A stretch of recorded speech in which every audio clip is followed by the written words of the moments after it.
Hello and welcome back to our channel. In this video, we're going to show you how to see if someone screenshot your Instagram story. So let's get started. First, you need to open your Instagram app. From here, I'll tap on Profile on the bottom right. And after that, tap on my username on the top and then select my other account. And now, as you can see, I'm logged into my other account.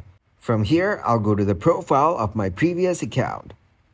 And after that, I'll open their story and take a screenshot of it. Once I'm done, I'll go back and switch my profile the same way I did before. And as you can see, I'm back to my first account. Now I'll go to Home and tap on Notifications on the top.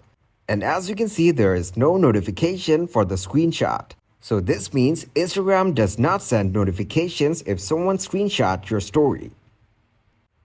And now I'll go back and open my story. And now if I swipe it up, you will see there is a view from my other account. So that's the only thing you can see. You cannot see if anyone took screenshot of your story.